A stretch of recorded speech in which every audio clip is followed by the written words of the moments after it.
বাহ, সাহেবের বাড়ি ফেরার সময় হলো বুঝি? কি করবো বলো, সারাদিন এত কাজ। মাঝে মাঝে ভাবি মিঠু ভাই একাতে এত সব কাজ কি করে করতো। তো সারাদিন এত কি কি কাজ করলেন শুনি?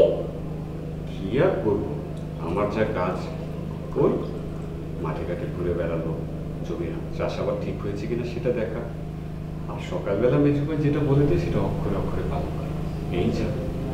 এই যা? এই করেই সারাদিন কেটে যায়? নাকি রাত পেরোলে বাড়ি ফিরতে মন চায় না? উল্টোটা বলছো কেন? আমার তো বাড়ি ফিরলে বেরিয়ে হতে ইচ্ছা হয় না।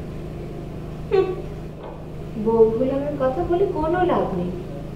ওই আমি সারাদিন পথ চেয়ে বসে থাকি, এই আসবে এই আসবে। কেন, তোমার কিছু লাগবে? দরকার ছিল? দরকার পড়লে কি মনে করবে? ওই আমি সারাটা দিন বাড়িটাতে একা একা থাকি, একটু কথা বলবো, একটু সময় কাটাবো, তা না।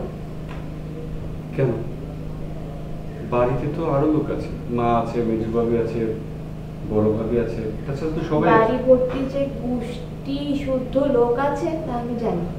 তোমার কাছ থেকে আমার তার বিবৃতি নিতে হবে। তাহলে হে, তোমার তো দেখছি বিয়ের বয়সই হয়নি। বাড়ির লোকজন জোর করে বিয়ে দিয়ে দেয়নি তো? মানে কি সব আবল-তাবল বলছো?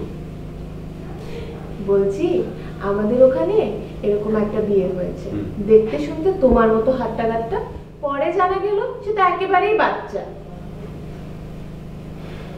কি, আমি বাচ্চা? বাবুর আমার রাগ হয়েছে দেখছি। বাচ্চা নয় তো কি গো, তাহলে কাল কাপড় ঘুরিয়ে ফেলো কেন? এই দেখো, আমি কিন্তু সবে বাইরে থেকে খেটে খুটে এসেছি, তোমার এই বাক্যবান বন্ধ করো।